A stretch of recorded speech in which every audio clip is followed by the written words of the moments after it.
Hey ladies, I'm Courtney Labree. Welcome back to my channel. If you're already subscribed, welcome back to another video. And if you're new here, girl, I highly recommend that you hit that subscribe button. You can't really talk about luxury without talking about finance and really crunching the numbers. I feel like personally, the two really do go hand in hand. So I wanted to come to you guys today and talk about how I save money while still enjoying some nice things and treating myself here and there. So a quick little disclaimer, no, I'm not an expert in this topic. I'm not like a financial guru or like a budgeting expert, but I have had some personal experiences where I've been in loads of consumer debt, and I've had some moments where, you know, my savings really helped me out. Of course, my income is one of the reasons why I'm able to save, but there are some nuggets that are not so much income related. It's more so around habit. No matter the amount that you're shooting for, you should be able to apply my tips and tricks to help you save some money while still, you know, treating yourself and enjoying some nice things. So let's get right into it.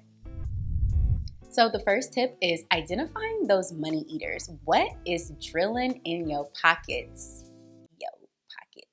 Your pockets. We're gonna be correct. We're not gonna be, okay, let's get it. We got this.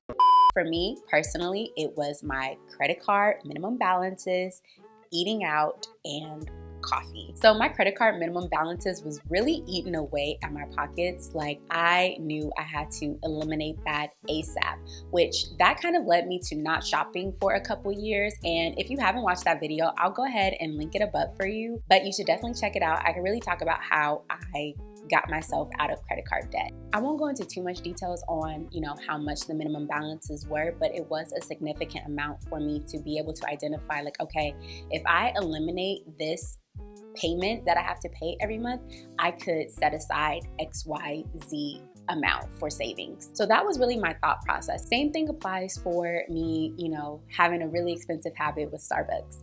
And I really had to just tell myself, like, okay, if I stop going to Starbucks every week, I could save this much amount of money. So that was really my perspective when I started cutting things out of my budget. I would highly encourage you, if you haven't already, to look at some of your bank statements, look at some of your credit card statements, and really see what you're spending your money on and what is really eating away at your pockets that you can get rid of. Next tip is start cooking at home. According to this website called The Simple Dollar, the average American spends $232 eating out every month. I know when I was on my eating out kick, I was spending a lot of money. So start getting familiar with those pots and pans. Start getting familiar with your local grocery store and figuring out the aisles, figuring out the ingredients that you need. But start cooking at home. You would be surprised at, one, how much money you save, and two, just the nutritional value that you get from eating at home. I think from all of the tips that I'm gonna share, if you don't take any of the tips, try to listen to this one, because really eating out and the cost of food is probably the biggest expense for most Americans, outside of, like, you know, paying for rent and mortgages and living spaces.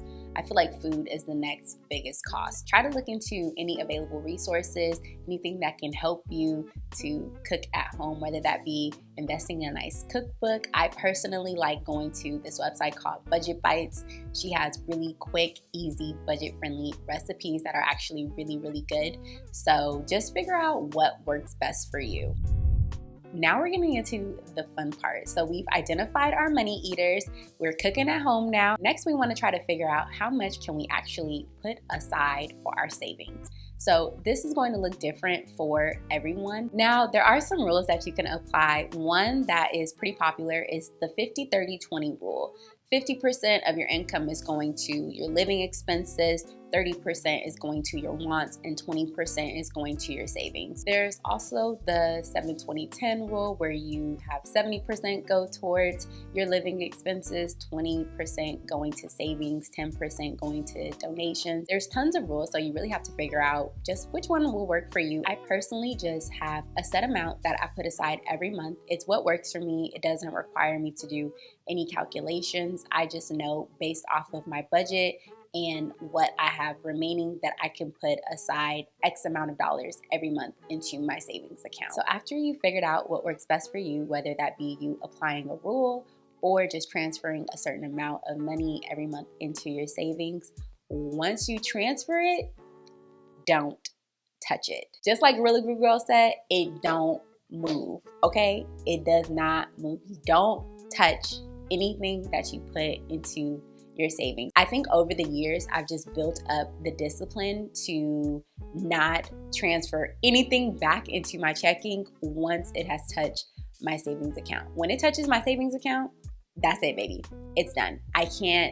Ain't no transferring back. It's not coming back. I put it in there, it's staying in there. And I have that drilled in my head. So if I calculate my budget wrong for the month, guess what?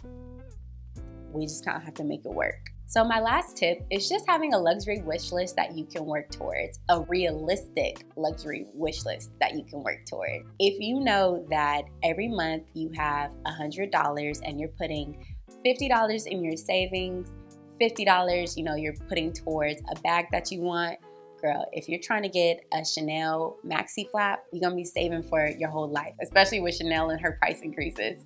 But just be realistic. And that's not to say that you shouldn't aim for the stars when it comes to your luxury items, but just really be realistic and just know the amount that you're trying to save. Some luxury items might take you a little bit longer to get versus others. Some you may be able to grab in a year. Some may take you 5 years, and that's okay. Don't worry about keeping up with the Joneses in them because, girl, I can tell you right now, they don't have their savings stacked while enjoying some of these nice things. At least most people don't, but that ain't none of my business. So I hope these tips were helpful. Leave me your thoughts down below, and I will see you guys in my next video. Bye.